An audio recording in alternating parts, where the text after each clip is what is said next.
Inihahandog ng Department of Agriculture 12, Agri Tayo, Soc Sergeant.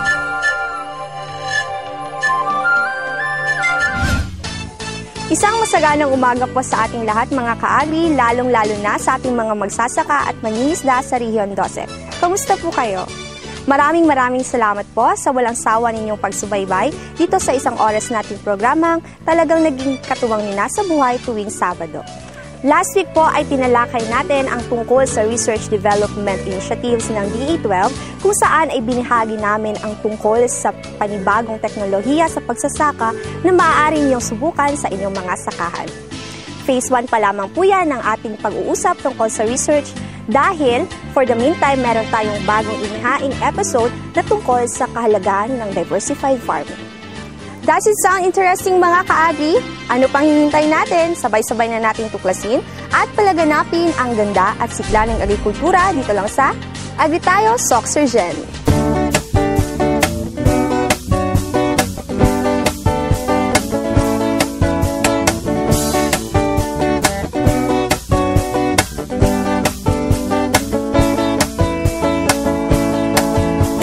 Magkamit ng dagdag na kalaman upang saka palaisdaan, mapagkakitaan ng mamamayan sa agrikulturang pangkabuhayan. Agri Tayo, Soc Sergeant, programang dapat tangkilikin. Agrikultura'y binigyan pansin para sa ating mga mitiin. Ito'y programang pangkabuhayan at dito ika'y tutulungan. Agri Tayo, Soc Sergeant, programang dapat tangkilikin. Agrikultura'y binigyan pansin para sa ating mga mitiin. Agri Tayo, Soc Sergeant, programang dapat tangkilikin. Agrikultura'y binigyan pansin para sa ating mga mitiin. Agri Tayo, Soc Sergeant, Agri Tayo, Soc Sergeant, Agri Tayo, Soc Sergeant, Agri Tayo, Soc Sergeant.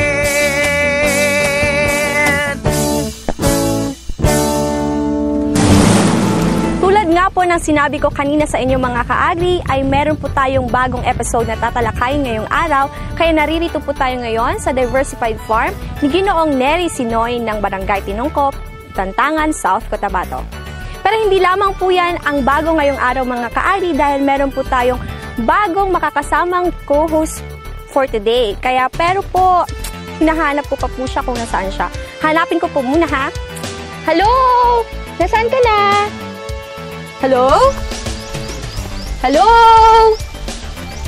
Nasaan na kaya siya mga ka-agri?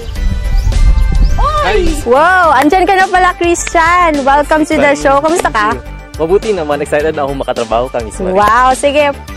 Batiin mo naman ang ating mga tagupusubaybay. Hello mga ka-agri! Maraming salamat po sa inyong mainit na pagtanggap. Simula ngayong episode ay makakasama niyo po ako.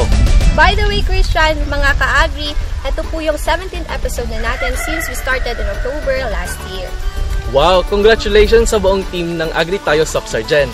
At syempre sa buong DARFO 12. More episodes to come mga ka-agri! Yes, mga ka-agri, pero Christian, huwag ka masyado magpakasya ha. Baka first and last mo na ito. Joke lang. Huwag naman sana. Joke lang po. Dahil diversified farming ang ating tatalakayin for today, syempre, makakasama natin ang may-ari ng diversified farm na ito upang ibahagi niya sa atin ang kanyang success story. Mamaya ay lilibutin natin itong Sinoy Farms at susubukan din nating pakainin ang mga isda. At syempre, kung papalarin, manghuhuli rin tayo, Miss Marie. Wow, parang exciting yan, Christian. Kaya simulan na natin itong isang oras nating programang handog sa inyo ng Department of Agriculture 12 sa pangunguna ni Regional Executive Director Amalia Hayag Datukan. Syempre, in partnership with the Regional Agriculture and Fishery Council 12 led by Chairman Janicio Bautista. Kaya mula rito sa Tantangan, South Cotabato, tunghayan na natin ang mga malalaking balitang agrikultura ngayong linggo. Kasama si Ms. Nelma Amboluto, narito na ang ating Agri Balitaan.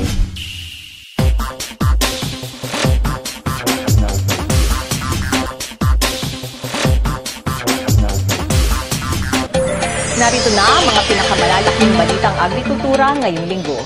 Tinututukan ngayon ng pamunuan ng Department of Agriculture ang pagpapalawak ng produksyon ng patatas sa Rion 12, partikular na sa Tupi, South Cotabato, dahil napakalaki ng potensyal nito sa merkado. Maki-agribalita kay Lito Mariano Salvo.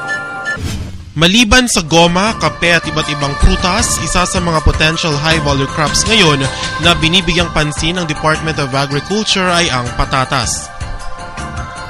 Isa sa mga high-value crops na tinututukan ngayon ng Department of Agriculture Region 12 ay ang patatas. Kung kaya naririto tayo ngayon sa Barangay Miasong, Tupi, South Cotabato na isa sa mga potential production areas. At sa nakikita po ninyo ngayon ay kasalukuyang inaani ng ating mga tribo dito sa lugar ang kanilang tanim na patatas na isa ho sa pangunahing pinagkukunan nila ng hanap buhay. Kaugnay nito, isang technology demonstration tungkol sa white potato rapid multiplication technique ang itinayo ng DA12 sa pamamagitan ng Tupi Research and Experiment Station sa Barangay Miasong, Tupi, South Cotabato. Ayon kay Ginang Marcela Necesito, study leader, napakaganda ng lupa at klima sa Barangay Miasong na siyang naaangkop kaya naging posible ang pagtatanim ng patatas sa lugar. Ang white potato rapid multiplication technique, ito po ay para pamamaraan po sa sandalian na magdami po yung mga planting materials natin po sa patatas. Ito po ay ang gamit po dito ay yung kanyang mga stem or sprouts na itatanim po natin upang magkaroon po siya ng mga tubers na pwedeng magamit po ng ating mga farmers. At ito po ay gina-culture po doon sa loob ng screen houses na controlled condition po, sir. May kaibahan po yung stem cutting at saka yung tubers na tinatanim. Actually, yung stem cutting is mas sophisticated lang po ang kanyang kultura or tinatawag po natin mas masilan po sa pagkukulture. Pero yung tubers na po yun, kahit ilabas mo po doon sa labas ay pwede siya makareses kahit anong klaseng pag-aalaga ng patatas. Ipinahayag ng mga potato growers sa nasabing lugar na dahil sa teknolohiyang ibinahagi ni Necesito sa kanila ay mas nakapagtatamasa sila ngayon ng mas malaking produksyon ng patatas. Isa lamang ang patatas sa mga high-value crops na itinatanim ng mga magsasaka sa lugar na pinagkukunan nila ng hanap buhay kung kaya mayroon silang kahilingan sa pamahalaan. Actually, yung potato dito sa lugar namin, dito sa Barangay Miasong, may mga nauunang tao na nagtanim ng mga patatas na galing sa ibang lugar. So, nakita ko na maganda ang production at saka bibihira lang din ang lugar na nagtatanim ng patatas. Dahil nga na bihira lang yung makapagtanim at saka bihirang lugar lang din na suited ang patatas, napakalaking requirements ang kailangan ng market. So ang presyo palaging nasa taas, bibihira lang na bumaba. So yun ang isang factor na bakit nag-interest ako na mapadevelop itong patatas. Sa ngayon, medyo malaki kasi kumpara kasi noon. Hindi masyadong nabibigyan ng pansin dahil yung technology namin noon is parang gaya-gaya. So walang talang tinatawag na right na technology o protocol na na-introduce sa amin. So nung dumating yung technology at saka sa assistance din ng taga-DA, so malaki ang pinagbago ng technology in term of production mula sa seleksyon ng planting material hanggang sa growing ng potato. Nag-uulat para sa Agri Tayo Soxargen. Ako si Lito Mariano Salvo.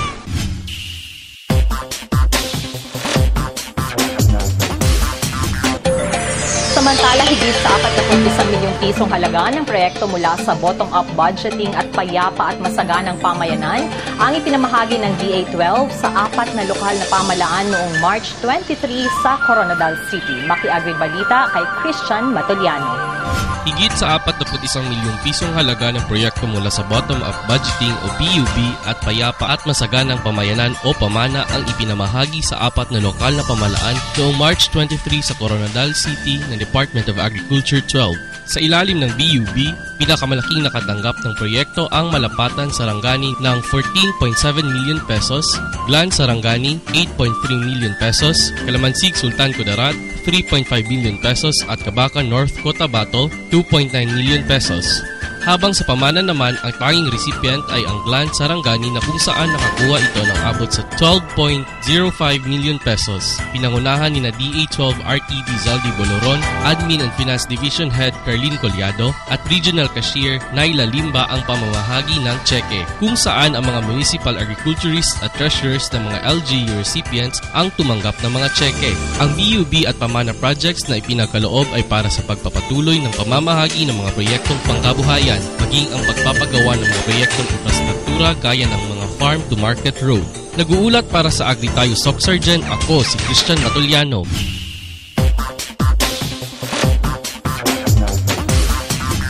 Samantala, itinanghal na isa sa outstanding rice-producing cities ng Pilipinas ang Coronadal City sa katatapos lang na 4th Agri-Pinoy Rice Achievers Award o APRAA na ginanap sa Resorts World Manila sa Pasay City noong March 26. Maki-Agri-Balita kay Carl Ulysses Aguilon. Pinarangalan ng Department of Agriculture ang lokal na pamahalaan ng Coronadal City at San Jose Nurala Communal Irrigators Association sa katatapos lang na 4th Agri-Pinoy Rice Achievers Awards o APRAA noong March 26 sa Resorts World Manila, Pasay City. Ang Coronadal City ay kabilang sa top 50 city o municipality category na pinagkalooban ng 1 milyong pisong halaga ng proyekto at papremyo na mismong tinanggap ni na Coronadal City Mayor Peter Miguel at City Agriculturist Maria Emelita Miguel. Maliban sa nasabing lungsod, ipinagmamalaki rin ng Soc Sargent ang San Jose Nurala CIA bilang isa sa 3 winners sa Small Water Impounding System Association o SWISA category na tumanggap ng 500,000 pesos at isang plake. Ang naturang parangal ay tinanggap ni Nurala CIA President Rolando Galada kasama ang kanyang 2 pang opisyal at sina Municipal Agriculturist Trinidad Hanuto ng Nurala kasama si Engineer Reynold Biñas ng OPAG South Cotabato. Naroroon sa event si Senator Cynthia Villar, ang chairperson sa Committee on Agriculture and Food, kung saan sa kanyang mensahe binigyang din ito na ang pagpaparangal sa mga magsasaka at sa iba pang stakeholders sa sektor ng agrikultura kagaya na lamang ng APRAA ay malaking tulong upang mas mag-perform pa ng mahusay ang lahat upang makatulong sa mga advokasya ng DA. Bagamat nasa ibang bansa si Agriculture Secretary Proceso Alcala, ipinahatid niya ang kanyang mensahe kay Undersecretary Antonio Fleta kung saan inihayag nito na ang tagumpay ng lahat ng mga nanalo ay indikasyon lamang na patuloy ang pagtaas ng produksyon ng palay sa buong bansa. Nagpasalamat naman ang mga winners mula sa Region 12 sa suportang ibinibigay ng DA12 sa kanila sa pangunguna ni Regional Executive Director Amalia Hayag Datukan. Ang APRAA ay award-giving body na nagbibigay ng parangal sa mga lalawigan, lungsod o munisipyo, SWISA, IA at maging mga agricultural extension workers na nakatulong sa pagpapataas ng antas ng produksyon ng palay sa bansa. Noong APRAA 2013, itinanghal ang North Cotabato bilang isa sa top 10 rice-producing provinces ng bansa na tumanggap ng 4 million pesos worth ng proyekto habang ang mga munisipyo naman ng Blang, Midsayap, Tulunan at Lambayong ay napabilang sa top rice-producing municipalities. Samantala, 37 sa 500 outstanding agricultural extension workers ay nagmula naman sa Soc Sargent Region na pinagkalooban ng 20,000 pesos each. Para sa Agri Tayo Soc Sargent, ako si Carl Ulysses Aguilon, nag-uulat.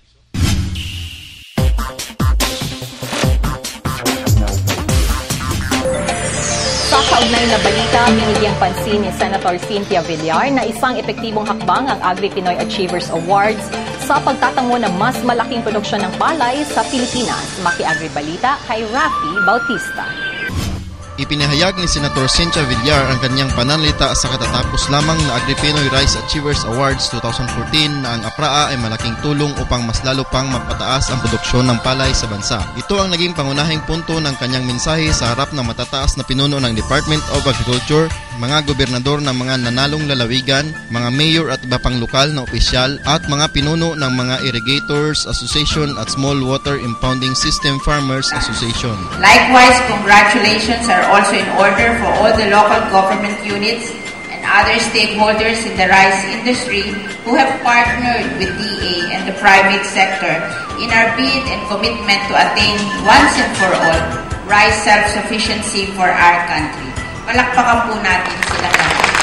Binigyan din nito na ang pagbibigay ng parangal sa kagawaran ng mga lokal na pamahalaan at sa mga IAs at Suisa ay malaki ang ambag sa pagkamit ng pamahalaan na maging sapat ang bigas sa Pilipinas dahil mas naiinganyo ang lahat ng mga stakeholders na magtrabaho upang makamtan ang nabanggit na target. Dagdag pa ni Senador Villar na siyang chairman ng Committee on Agriculture and Food sa Senado na ang APRAA at Gawad Saka Search ng DA ay nakakahikayat din sa mga magsasaka upang maging malikhain sa pagsasaka at pangingisda. To commend the Department of Agriculture, particularly their National Rice Program, for recognizing the top rice achievers, but more so for its untiring efforts in implementing projects and programs that support and help our farmers and fisher folks as well. Mabuti po itong mga award na ganito kasi nagkakaroon ng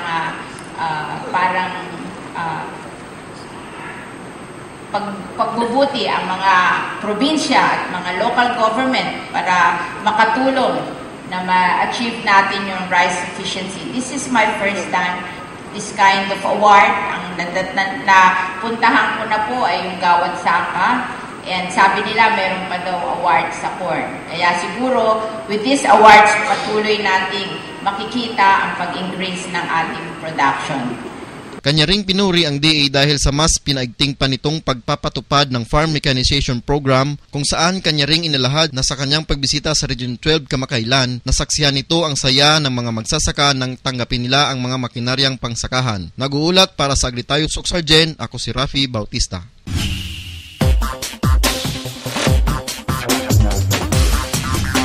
At yan ang unang ratsada ng ating Agri-Balitaan. Patuloy lang sa pagtutok dito sa Agritayo Soksargen.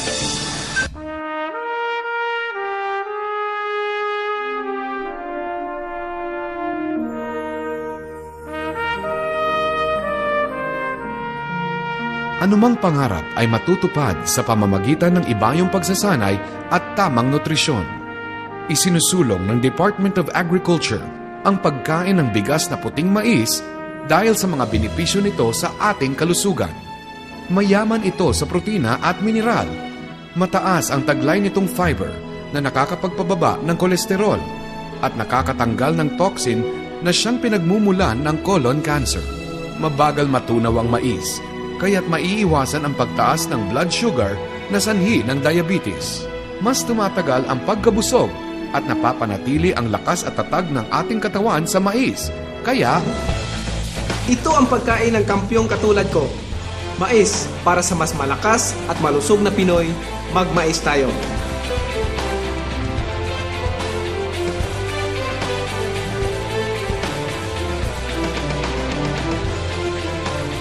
Ang mensaheng ito ay hatid sa inyo ng Department of Agriculture at ng himpilang ito.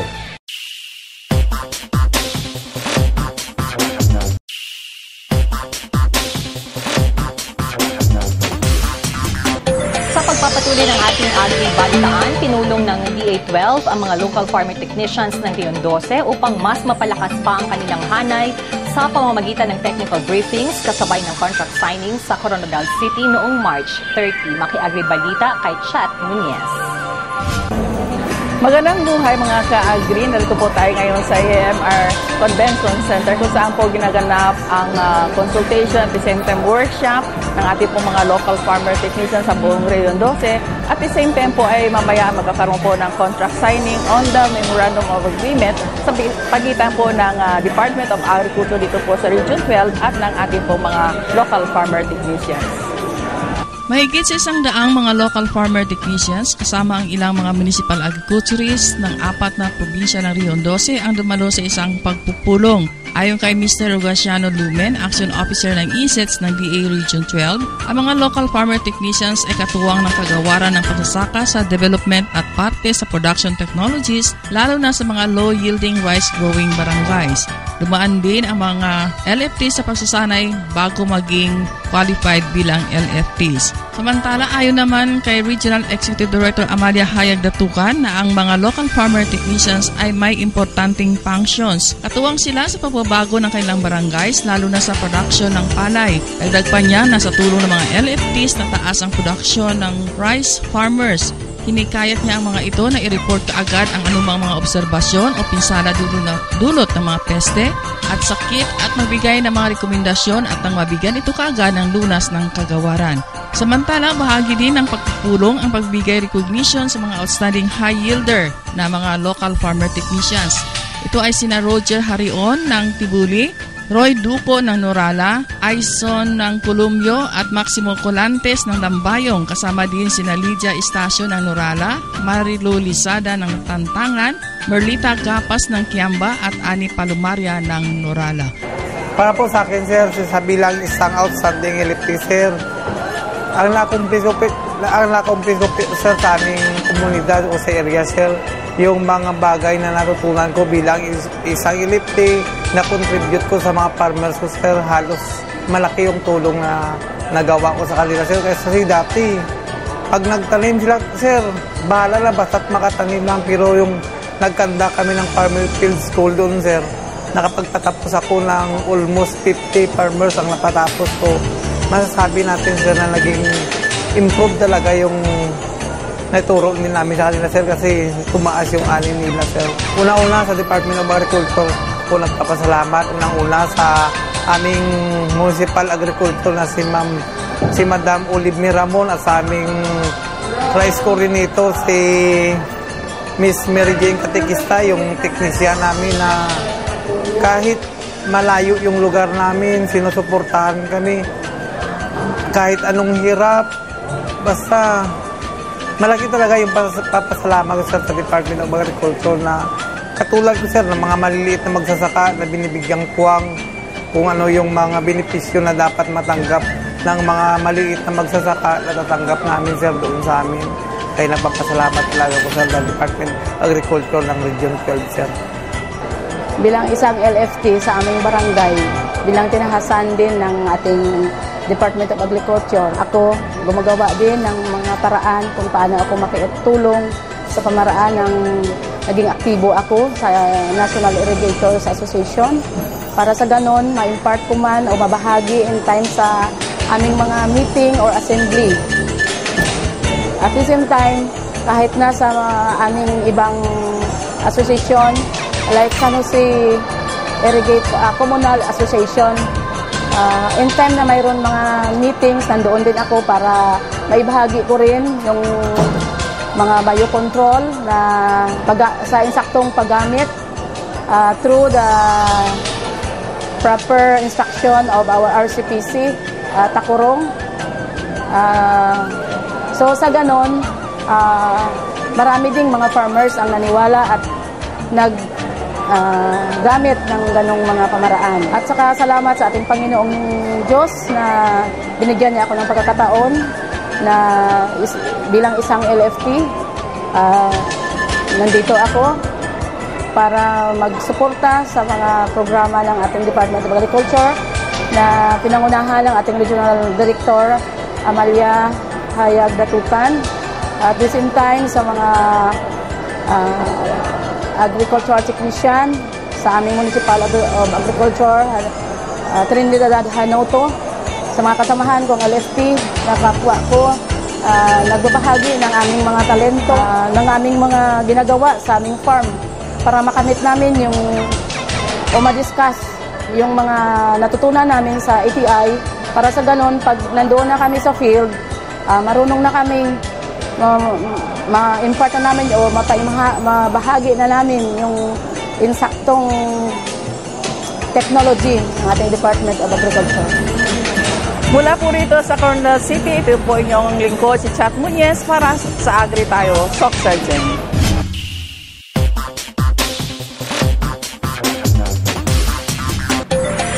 Muling ibibida ng Agri Tayo Dito TV program ng ABS-CBN ang kagandahan at kasaganahan ng agrikultura ng Soc Sergeant Region na mapapanood ngayong buwan ng Abril. Maki-agribalita kay Edgar Alan Pasaol. Mas maraming mga magsasaka ng Rehiyon 12 ngayon ang feeling artista matapos lumabas sa programang Agri Tayo Dito TV program ng ABS-CBN na nakabase sa Davao City. Ngayong buwan ng Abril, muli na namang ibibida ng Agri Tayo Dito ang South Cotabato matapos silang magkaroon ng location shoot noong March 31 hanggang April 1 upang maipamalas ang sigla ng agrikultura ng probinsya. Unang binisita ng grupo si Ginoong Jose Lorenzo, isang outstanding vegetable farmer sa bayan ng Tupi, at si Ginang Ofelia Sulam na kung saan tinuruan ito ang host ng programa na si Ruben Gonzaga kung paano ang pagpoproseso ng taro chips. Hindi rin nila pinalampas na tikman ang natatanging buko halo-halo ng Coronadal City na tamang-tama ngayong tag-init. Samantala, pangunahing pakay ng grupo ang world-class business plan ng South Cotabato o ang 39 milyong pisong halaga ng cassava granules production and marketing kung saan ang lead proponent ng grupo ay ang Polo SN Multipurpose Cooperative sa bayan ng Polo Mulok. Sinagot din ng eksperto sa root crops na si Ruel de Ramos ang ilang mga katanungan ng mga manunood ng programa tulad na lamang ng mga benepisyong handog ng mga halamang ugat sa kalusugan ng tao.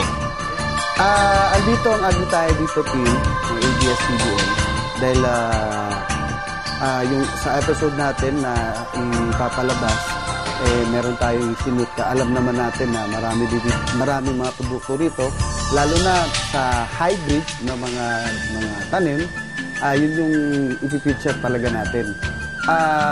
Nakikita namin, kung baka nagtaka yung iba, bakit lagi kami pumupunta, lagi namin binibisita itong Region 12. Dahil hindi lang po Region 12, parang at home kami, hindi lang sa at home, ang dami nating ang daming showcase ng mga produkto rito, iba-iba.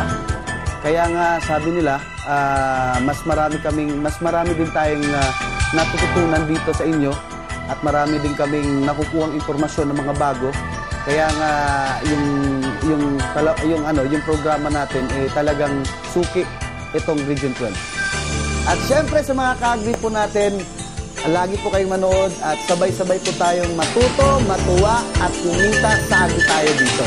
Kaya, Agri-mazing dito sa Soc Sergeant. Agri Tayo Dito. Agri Tayo Dito. Agri Tayo Dito. Maliban sa ating programang Agri Tayo Soc Sergeant, panatilihin nyo ring manood ng Agri Tayo Dito tuwing linggo mula alas 7 hanggang alas 7:30 ng umaga sa ABS-CBN. Nag-uulat para sa Agri Tayo Soc Sergeant, ako si Edgar Alan Pasaol.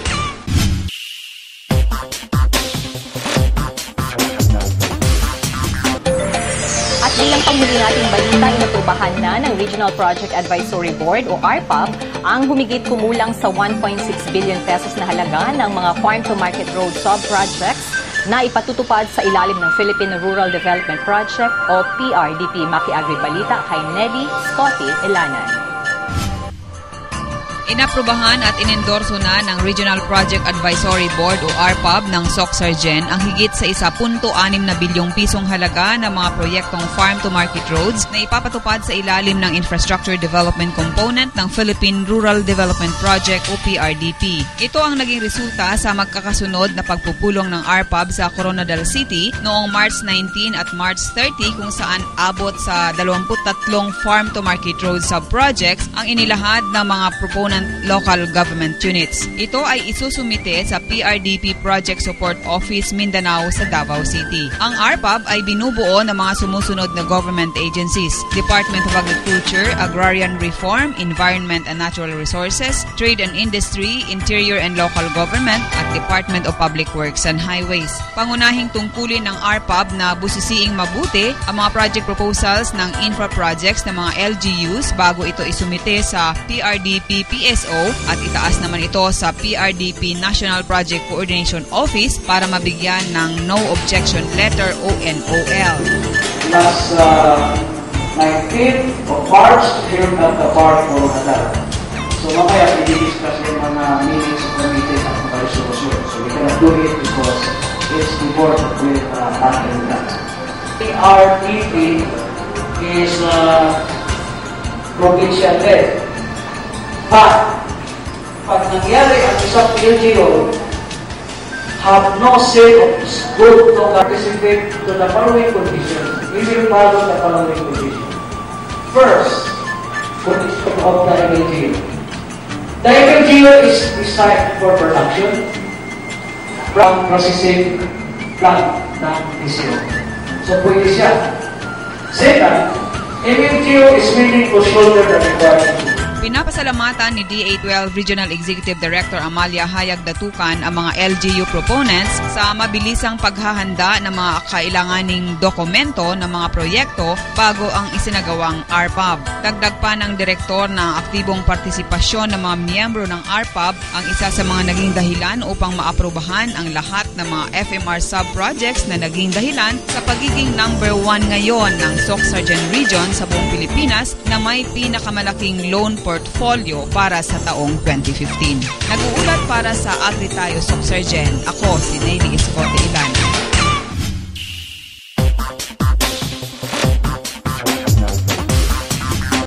At sumainyo ang kalpunan ng ating Agri-balitaan ngayong linggo, magbabalik pa ang Agri Tayo SOC Sargent.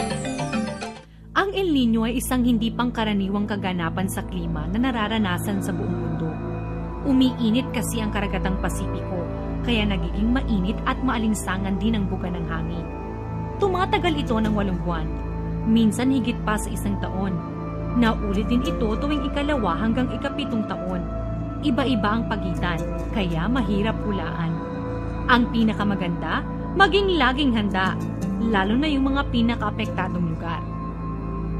Huli tayong dinalaw ng El Niño taong 2010, kung saan libo-libong ektaryang sakahan sa bansa ang natuyo. Nagkaroon din ng malawakang kakulangan sa tubig, pagkamatay ng mga lamang dagat, pagbaba ng produksyon ng mga pananim, malnutrisyon at pagtaas ng mga bilihin. Hindi biro ang mga epekto ng El Niño, kaya't wala man sa kamay natin ang pagdating nito, harapin natin ito ng may kaakibat na solusyon.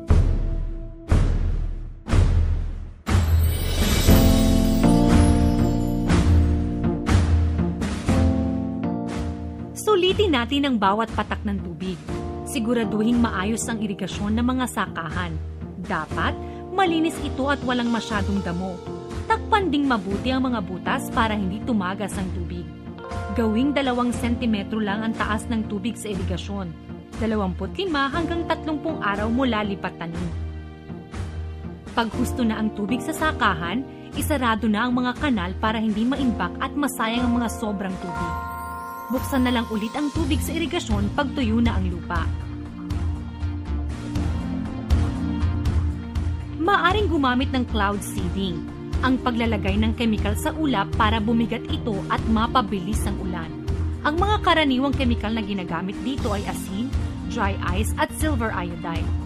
Dapat imbaking mabuti ang tubig galing dito dahil hindi ito basta-bastang proseso. Sa pagtatanim, piliin ang mga palay na mabilis gumulang at pwede agad anihin, tulad na lang ng PSD RC14, RC28, RC80, RC82 at IR64. Mas matagal kasi ang pag-ani, mas mataas ang tsansang matuyot ang tanim. Magtanim sa paraang sabog tanim o direct seeding. Sa paraang ito, hindi na kailangang magbungkal dahil mas maikli ang proseso, mas makakatipid sa tubig at mas mapapaaga ang pag-ani. Piliing itanim ang mga gulay na di masyadong nangangailangan ng tubig, tulad na lang ng bawang, sibuyas, pechay sigarilyas at Pigeon pea. Gamitin ang dayami na pantakip sa lupa.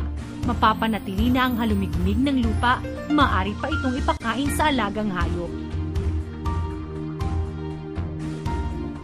Maganda ring ipakain sa alagang hayop ang tubo na may kulot.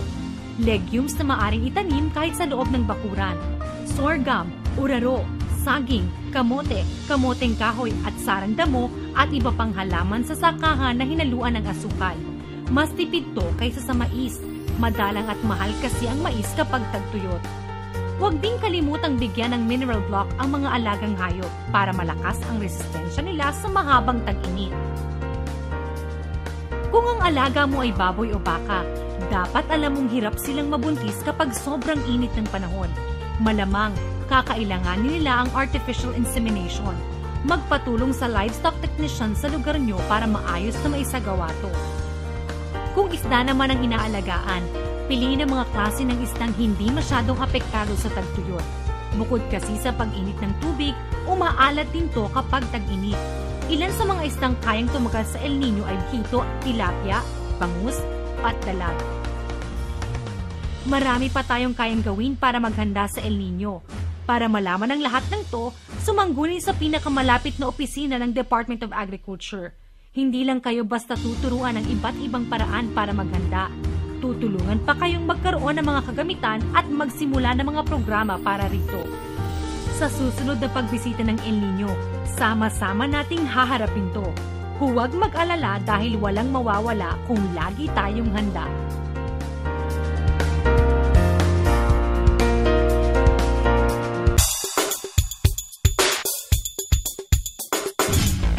Alam ba ninyo na sinusulong ngayon ng Department of Agriculture ang diversified farming sa buong Pilipinas? Sa pamamagitan nito ay hinihikayat ang mga magsasaka na subukang magtanim ng iba't ibang uri ng mga crops at pag-aalaga ng iba't ibang uri ng hayop upang dagdag pagkakakitaan. Kapag diversified farms ang pag-uusapan, bidang-bida dyan ang Lintiha Farms ng Santo Niño South, Cotabato. Kaya mga ka-agri, sabay-sabay nating tuklasin ang kasaganahan ng sakahan ng pamilya Lintiha na talaga namang tatak agribida.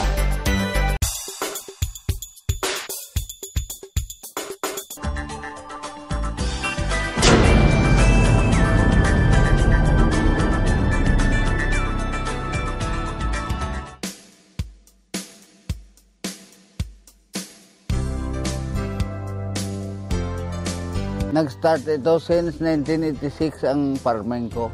Dahil nakakuan ako na magpa-farm nang magdating yung project na irrigation. Yung una, ang pagkain, palay. Gumawa ako ng paraan na makakuan ako sa palayan bago nagtanim ako ng mga kahoy dito sa medyo upland area at saka mga prutas.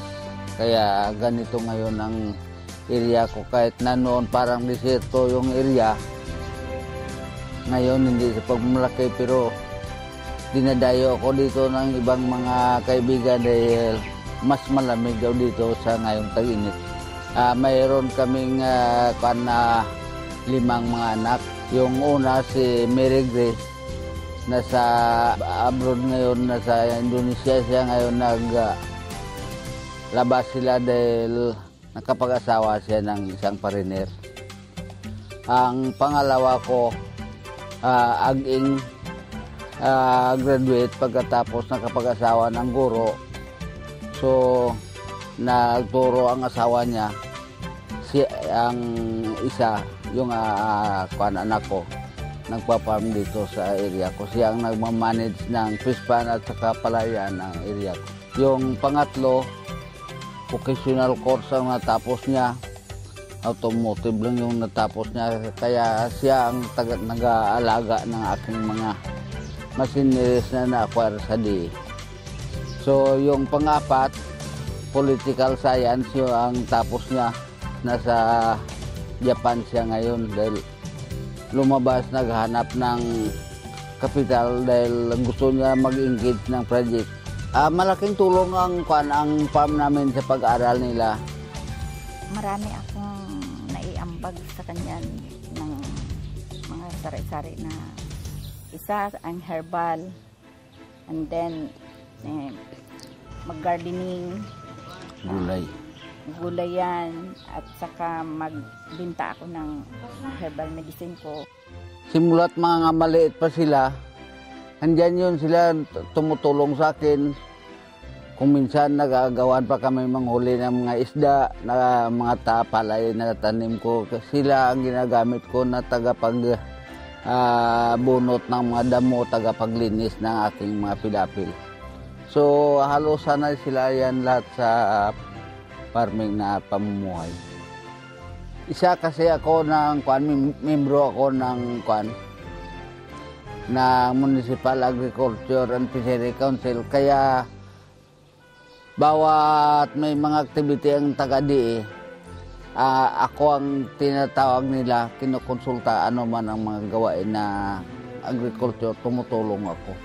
At saka nakita nila sa mga activity ko dito, halos sa mga project nila na-adapt ko dito sa area.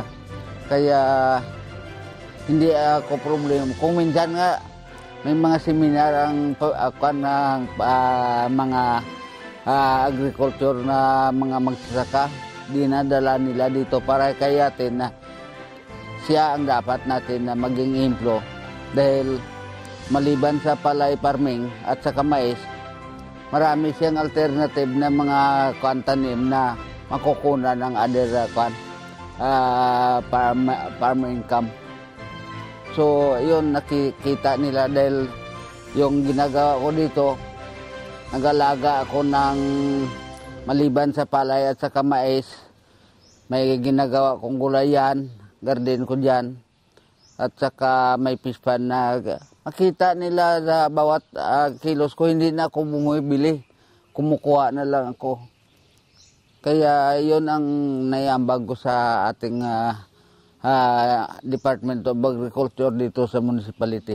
Ang aking nakikita dito sa aking area, dahil halos lahat na project ng mga taga-Department of Agriculture, makikita na dito. Mula sa mga pagtanim ng prutas, mga gulay, fish pond, halos dito lahat na makikita nila ang mga project na kinakampanya nila sa mga farmers. Kaya yung sa income, yung sinasabi ko, hindi ko pinagmalaki na may kaya ko, wala akong kaya. Kaso lang, ang may pagmalaki ko, ano man ang kailangan ko ng isang farmer sa area, hindi na ako bumibili. Gaya ng mga prutas, kung pitas na lang ko, ang gulay, kumukuha na lang ko pang-ulam namin. Kung karne man, may baboy ako, kumakatay ako ng baboy sa sarili ko. Hindi naman maiwasan na yung may argument, pero madali lang yun kasi may understanding ang bawat isa, at saka tulong-tulong pag ano ang dapat iambag na mga plano, nandyan ang mga ko, magtulungan kami sa mga bagay-bagay na dapat tulungan. Huwag tayo mag-aasa sa isang produkto lamang na kailangan natin. Dahil pag once nga na-failure tayo, totally failure lahat. Kailangan marami tayong mga sources na mapag-income natin. Para once nga na-failure yung isa o pangalawa, mayroon pa tayong pangatlo, pang-apat na mga project na makatulong sa kailangan natin.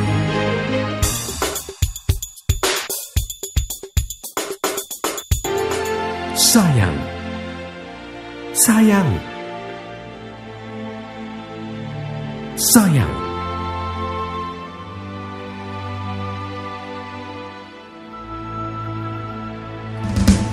Madami sanang nakikinabang kapag walang nasasayang. Kung susumahin, mahigit sa 7 bilyong piso ang halaga ng nasasayang na kanin. Ang halagang ito ay maaari nang makabusog sa milyon-milyong pamilyang Pinoy at makatulong sa ating mga kababayan sa iba't ibang pamamaraan.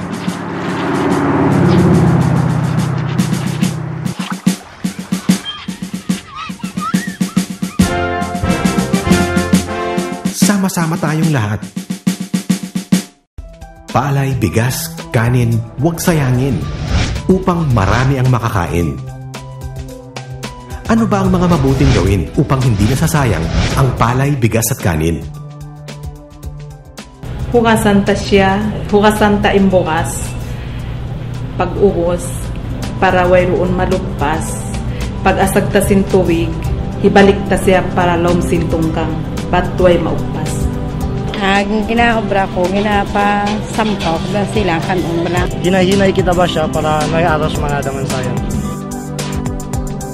Pang kita magluwag bihang palay, sabay tiyo-tiyo bihayan, ba't daw wayroon malugpas, bang so pa kita mabaya pa kumaon, kita magbalik, palay ta, magsuno, sumuno.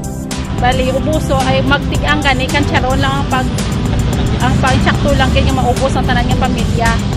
El araw siya po kita na de anoche, bien mucho kayo, pwede ko kita kasi fried rice. Kuha ka lang isang kaon mo nga sakto lang sa pinggan.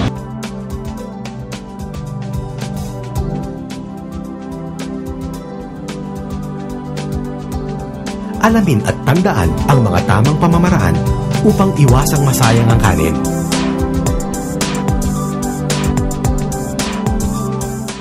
Palay, bigas, kanin, huwag sayangin upang marami ang makakain. Ang mensaheng ito ay hatid sa inyo ng Department of Agriculture.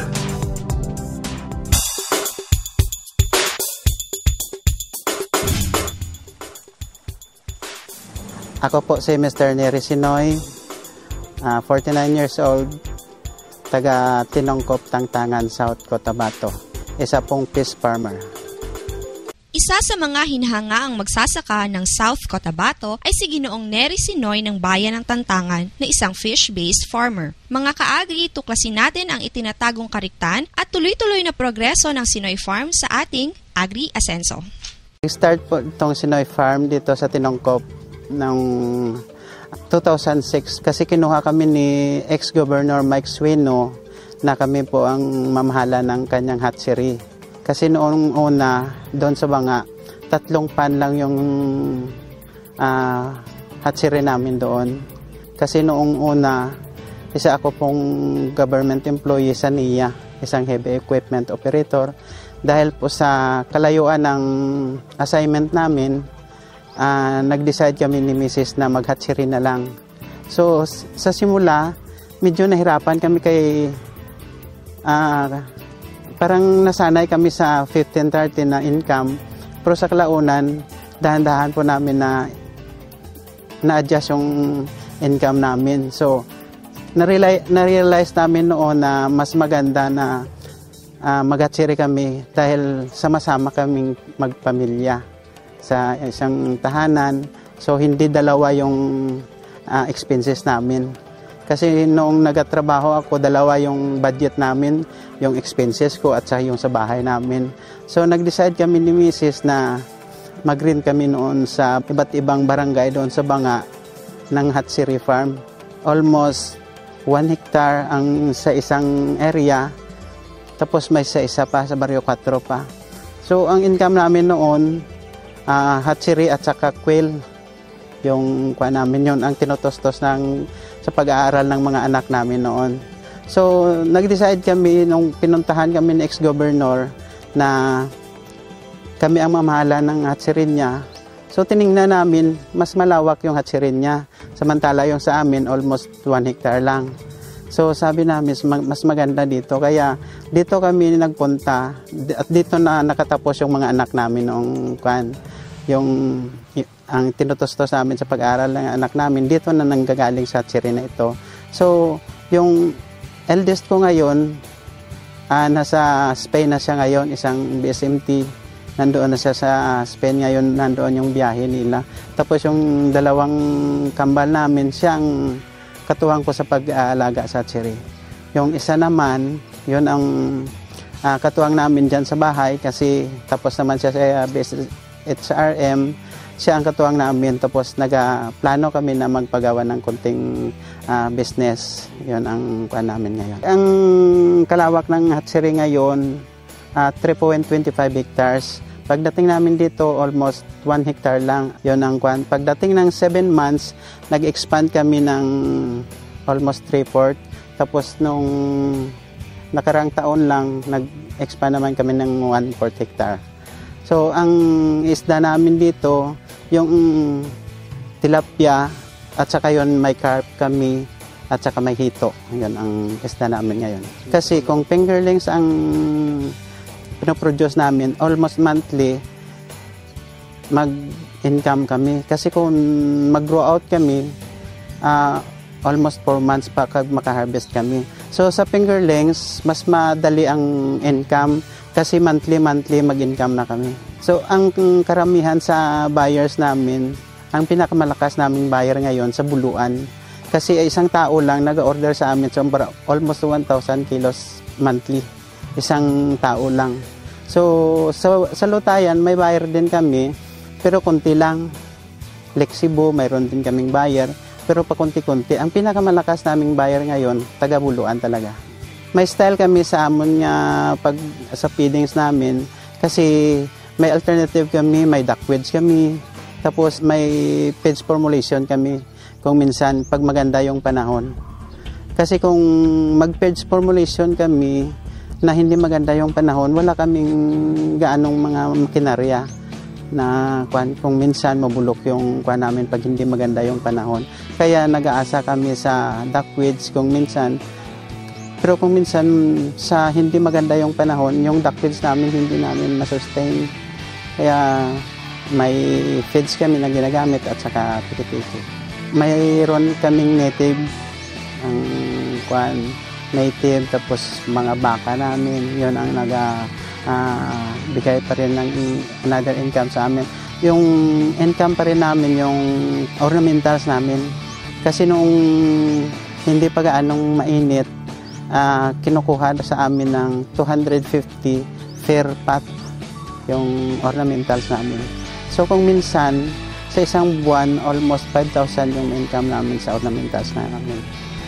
Tapos may konting sari-sari store yun ang sustain araw-araw sa amin. So nakabili kami ng isang lote dyan sa Marbel, 750 square meter dyan sa Santa Cruz. Nung paglipat namin dito, yun ang naipundar namin sa Santa Cruz. Tapos yung mga pag-aaral ng anak namin, isang malaking naipundar namin yung sa pag-aaral ng anak namin. Tapos yung sa ngayon, ongoing yung construction ng bahay namin, yun na ang katas ng aming pinaghihirapan dito. Oo. Tapos nakabili kami ng sarili naming motor, 2 na yung motor ko, isang single at saka isang tricycle, yun ang naipundar namin dito. Sa mga dito sa paligid namin, kung may nangangailangan ng similya, lalo na dito sa barangay, kasi yung project ng barangay, para sa mga tao yon. So dito sila nagakuha sa akin, binibigyan namin sila nung mga almost 2 months na, nakadisperse kami dyan sa impounding nila. Kung anong pwedeng maitulong namin dito sa barangay, sinasabihan lang kami ng mga barangay official, yun, nagatulong kami sa kanila. Ito na siguro yung business na gusto namin kasi hindi pwede namin talikuran yung business namin kasi ito ang nakapatapos ng pag-aaral ng anak namin. Tapos dito rin namin nakita na sa business na ito, madali lang yung pera. Hindi katulad sa palayan, hindi man na Pero pag may hatchery ka, kahit 1/2 hectare lang, kahit 1 in 1/2 hectare pa na palayan, mas maganda pa yung hatchery. Sa akin lang siguro, ang masasabi ko, ang kataingaan ko, yung kasipagan, tapos yung technique na binigay ng BFAR sa amin. Halos mga seminar, nag-attend ako, kasi hindi naman na palagi na ganito lang, kasi nag-upgrade naman eh. Lahat ng pamamaraan ng BFAR na itinuturo sa amin, ina-apply naman talaga namin dito. So kung yun lang ang malaki ko na pwede ako na manalo dahil sa kasipagan at sa lahat ng tinuturo ng taga-BFAR, taga-DA, yun ang sinusunod talaga namin.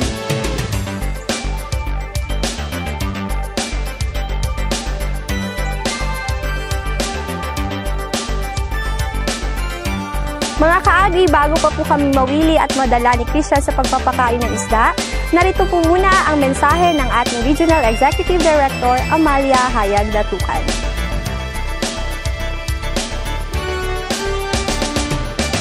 Okay, Lito, no? Magandang umaga and welcome na naman.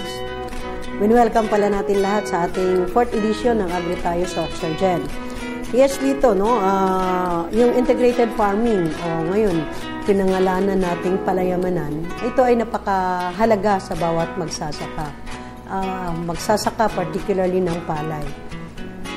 Ito yung pinopromote natin since 2011, no? Na sana ay magkaroon ng iba pang crop mix sa mga palay production areas ng ating mga magsasaka. Alam mo, ang kinaganda nito, or sabi nating integrated farming, ang kinaganda nito ay hindi lamang sila sa palay na mag-aantay ng kanilang kikitain. So for example, yung palay, maximum of 4 months, kasali na dyan yung harvesting, drying, sorting, packaging, and then marketing, no? So more or less mga 4 months yan. So while waiting, kung mayroon silang vegetable na pwede nang ma-harvest in 45 days, 60 days, or 90 days, depende sa crop mix nila, magkakaroon na kaagad sila ng kita. Kung ito naman ay hahaluan din nila ng duck or pato or chicken, pwede rin silang kumita. Kung hindi man sa meat nitong mga pato at manok, pwede naman silang kumita sa itlog. Sasabihin na lang, hindi na lang nila ibebenta. Uulamin na lang nila. Di mayroon na silang ulam na itlog sa umaga, di ba? At savings na yon kaysa bibili pa sila ng kanilang mga pangangailangan. So sa gulay naman, kung mayroon naman silang talong at okra na pwede nilang ma-harvest, so anytime pwede silang mag-uulam yan, di ba? So malaking savings na yan sa kanilang income. Pero hindi na savings yan dahil hindi sila gagastos. Ang pinaka-importante doon ay hindi na nga sila, mababawasan na nga yung gastos sa pang-ulam, pwede pa nilang maibenta at dagdag kita. Ngayon, mas maganda kung mayroon silang kahit na lang sabihin mong 600 square meters or 800 square meters na nilagay na tilapia, no? Or palaisdaan. So, kasabay nito, before mag-harvest ng kanilang palayan or kasabay ng palayan na pag-harvest, mayroon silang hinarvest na mga tilapia. So, dagdag kita rin yun. Okay? Ngayon, kung mayroon pang hahaluan mo pa yan ng kambing, kung hindi naman gatas ng kambing, o kahit na sabi mo, ang mahal ng kilo ng kambing ngayon. Okay?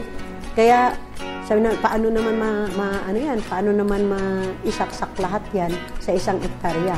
Yan ang tinatawag nating integrated farming. Pwedeng bawasan yung isang hektarya, gawin na lang natin 8,000 square meters. At yung 2,000 square meters, pinaghati-hati mo na doon sa mga crop mix or commodity mix na nasabi ko. So, abang nag-aantay tayo sa palayan, sa pag-harvest ng palay, mayroon ka ng kinikita mula doon sa ibang commodities na pinasok natin sa isang hektarya, nababawasan pa yung gastusin. So, mayroon tayong mga palayamanan or integrated palay base na kumikita ng hindi lamang galing sa palay, kundi sa lahat ng mga commodity doon. At ito ay malaking karagdagan sa income nila. So, ito yung ating panawagan sa ating mga magsasaka na sana po ay tingnan nila ito, no? At i-apply nila sa kanilang mga palayan dahil ito ay talagang magbibigay sa kanila ng magandang kita at masarap din nung magluluto ka sa umaga na namumulot ka na lang ng itlog mula sa iyong manukan or mula sa iyong patuhan, no? At gagawa ka ng mga say salad na vegetable mula din sa iyong sariling harvest. So ayun, hindi ka na gagastos. Pagkatapos, ang sobra pwede mo pang ibenta. So ang laking bagay niya, no? Sabihin mo lang na kikita ka ng 50 pesos a day sa vegetables at saka sa mga itlog mo.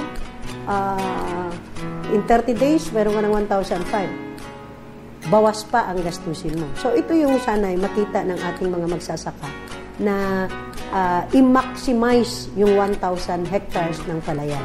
I-maximize nila. Okay? Marami tayong makikita ngayon na mga palayan na maraming vegetables at sa totoo lang natutuwa akong tingnan. No? Nakakatuwang tingnan. At iniingganyo natin lahat ng ating mga magsasaka. Sana po ay gawin nilang diversion, no, na maidagdag sa kanilang palayan doon sa mga pilapin. Pwedeng magtanim ng talong. Hindi nga kailangang magbawas ng ng field ng mula sa kanilang 1 hectare. Hindi na kailangan magbawas sa mga pilapil lang. Pwede nang magtanim doon. Talong, okra, sitaw. Yung nakikita ko, may nagtatanim ng sitaw. May ampalaya, no? At natutuwa kaming tingnan ito. Doon naman sa kanilang mga paligid ng bahay or silong ng bahay, mayroon silang itong manukan, no? At may likod bahay, mayroong kambingan. So panawagan po natin sa ating mga magsasaka, subukan po sana natin, no? Sana ay magkaroon tayo ng pag-analysis nito or analisa nito at malaking bagay po ito sa bawat pamilya ng ating magsasaka. Talaga namang naging hitik sa mga panibagong kaalaman tungkol sa larangan ng pagsasaka at pangingisda ang nag-isang oras nating pagsasama. Sa ating mga televiewers, maaari niyo pong sundan ang ating programa sa mga broadcast outlets at sa social media accounts na naka-flash sa inyong TV screens.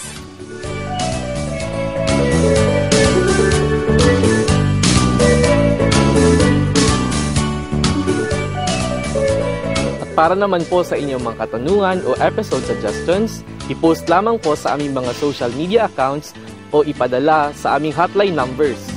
Yes, mga ka-agri, at muli maraming salamat po sa walang sawa ninyong pagsubaybay sa ating programang talagang naging katuwang nyo na sa pagtuklas sa kasaganahan ng agrikultura dito sa Rehiyon 12. Sa susunod na Sabado, sabay-sabay pa rin nating tuklasin at palaganapin ang ganda at sigla ng agrikultura dito sa Agri tayo, Soxargen!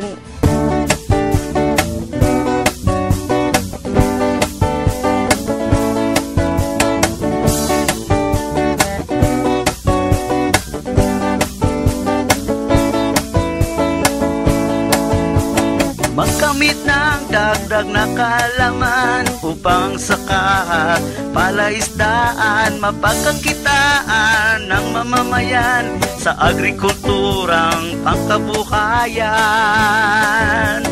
Agri tayo, Soxargen, programang dapat tangkilikin. Agrikultura'y binigyan pansin para sa ating mga mitiin. Ito'y programang pangkabuhayan at dito ika'y tutulungan.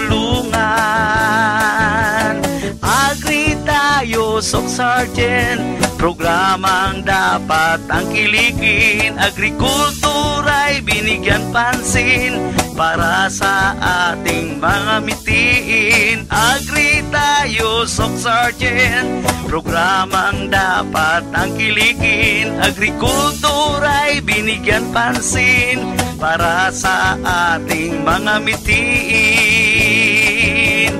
Agri tayo, Soxargen, agri tayo, Soxargen, agri tayo, Soxargen, agri tayo, Soxargen.